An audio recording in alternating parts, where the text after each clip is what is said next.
Here's Brody Brazil. Well, this is a topic that caught my eye in the midst of a baseball offseason where there's going to be a lot of uncertainty about money. Television deals for teams that are going away, which leads to maybe less spending by these teams on their players. With all of that established and pretty well understood, enter the Los Angeles Angels, who say they actually plan to spend more in the upcoming baseball season of 2025.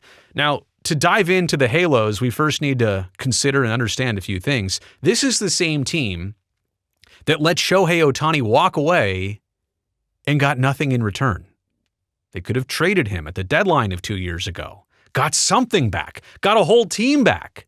For a rental player like Shohei down the stretch, they decided to hang on to him and let him become a free agent, and he crosses town and he wins a World Series with the Dodgers and makes $1 gazillion in the process.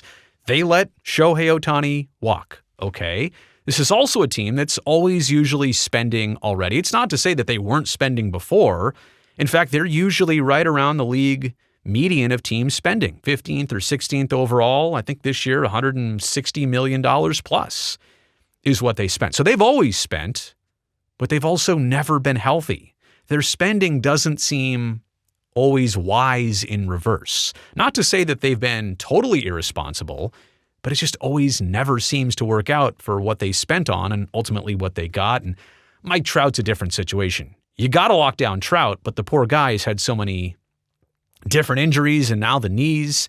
It's been a struggle to see him not even be on a team with a winning record or having only made the playoffs once in his entire Angels career. And yeah, they're coming off their worst season in Angel franchise history. They went 63-99 here in 2024.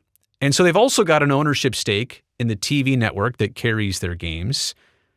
But with those Bally Sports networks, 11 of the 12 deals with the teams went away as of a couple weeks ago. So they were a team without a television deal, but they just locked in with the former Bally, now called FanDuel TV down in Southern California. So they got a new deal. It's reportedly for less money, but even with all that understood, their owner, Arte Moreno, said the other day, 100%, we are raising our payroll. Now, you can believe him, I guess. We'll find out. I mean, the numbers are not going to lie eventually. This is what he's saying right now. I'm just saying it's hard to believe, considering everything else in the landscape of Major League Baseball and the television money, and a lot of teams already saying they're going to spend less. They just struck a new deal, a different deal than their prior one, which was about to pay, I think, $120 million per season to the team. They get $120 just from the TV deal alone. They're going to get less, reportedly, but even though they're getting less, 100%, they're raising their payroll, according to Arte Moreno. Let me give you the backstory on that Bally's deal. Bally Sports, they just ended, like I said, 11 of their 12 deals with MLB teams. They changed the network to be called FanDuel, so don't get confused. FanDuel TV is the former Bally's, is the former Fox Sports regional networks. And coming up later this week, a United States federal court is going to decide the bankruptcy plan that the network has set forward to get out of bankruptcy, if it can be approved or not. Major League Baseball is kind of against their get out of bankruptcy plan. They're not convinced that it's good enough so that these networks aren't going to find themselves in a similar spot again down the road. So that remains to be seen. I believe it's on Thursday the federal court is going to decide whether to move forward or not with these networks and their bankruptcy plans. Some teams, like the Angels, are striking new deals with the former Bally Sports networks, now FanDuel. Others are going for MLB streaming packages, but either way, the TV deals are not paying any team what they used to pay them. And like I said, this is probably going to be most notable as we approach Major League Baseball free agency. And you look at the numbers across the board, they're just not going to be the same as they once were when the TV money was high. This is from Bill Shaken of the Los Angeles Times.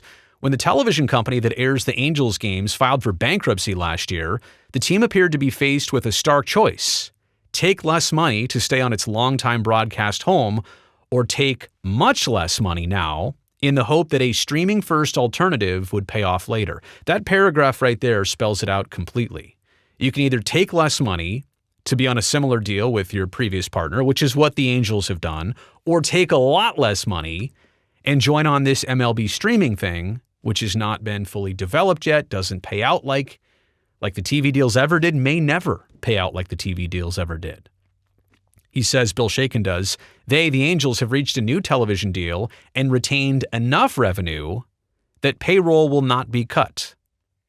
But again, according to the owner, Arte Moreno, they're expanding their payroll. The Angels had been set to receive about $120 million from the old Bally's deal next year. So what is that ultimate number? It's not going to be 120. On Thursday, a federal bankruptcy court is expected to consider whether to approve a proposed course of bankruptcy for the parent company of FanDuel Sports Network. The Angels hold an ownership stake in their FanDuel channel and thus are not part of the bankruptcy case. It is uncertain, however, how the FanDuel network would proceed if the bankruptcy court rejects the proposed restructuring plan. So just so you're aware, some of these FanDuel networks might encounter even more problems to make deals or have to go back on their deals. The Angels are not going to be part of that because they have that ownership stake in the network. So if this is done for the Halos, it's done for them, but it may not be done for some other teams. So what exactly is the deal for Los Angeles and their TV money? Moreno declined to provide any details of the FanDuel deal. However, according to a person briefed on the agreement but not authorized to speak publicly, the Angels deal with FanDuel covers 3 years, which would give the team guaranteed revenue now and flexibility to join a national streaming package thereafter, should the league be able to offer one. So this is just kind of a bridge opportunity to get the Angels to the next spot. Apparently it pays well enough for them to spend more, but spending more and being successful for the Los Angeles Angels, have those two things ever gone together for that team in particular? And I know there's a lot of teams out there, case in point, the San Francisco Giants, who would love to hear this kind of news. 100%, we're going to raise our payroll. That would make Giants fans excited. But I mean, here is a perfect example of a team that has done this before and has never got the results out of it. More on that in just a second. Back to the streaming deal. Here's what Arte Moreno told the LA Times. We're going to be working a bit harder on streaming. There are just so many platforms right now. During the pandemic, a lot of people went to Netflix. They got used to streaming Disney or ESPN. I think in the next 3 to 5 years, we can continue to have a transition. So the model, the landscape, things are changing. I think fans are going to notice this most in the player payrolls and how they've changed because the income and the operating revenue for teams is drastically different when they're not taking in $50, $60, $70, or $120 million a year thanks to their TV deals. But this is how Moreno closes it to the LA Times. And to his point, it's not necessarily about spending more. For him, it's about keeping his team healthy. No matter how much money a team spends, Moreno says, if you can't keep them on the field, quote, it doesn't work. The Angels' 2 highest paid players, Mike Trout and Anthony Rendon, played 19 games together in 2024 because of injuries. Over the last 4 seasons, Trout and Rendon played together in only 18% of Angels games. Now, the Angels are lucky because they're in one of the top television markets in the country, being in Los Angeles, so their TV deal and their ownership, their stake in the network, it all worked out that they got paid enough to apparently spend more. But I think most teams are not going to be in this same boat. That's why they're a rarity. And even though they're saying this, I don't know if I'm fully believing this until it actually happens. You made it here to the end of the video. I really appreciate that. Thumbs up down below greatly helps me and this video and this channel. And if you could do one more quick thing before this video ends, go down there and hit that subscribe button.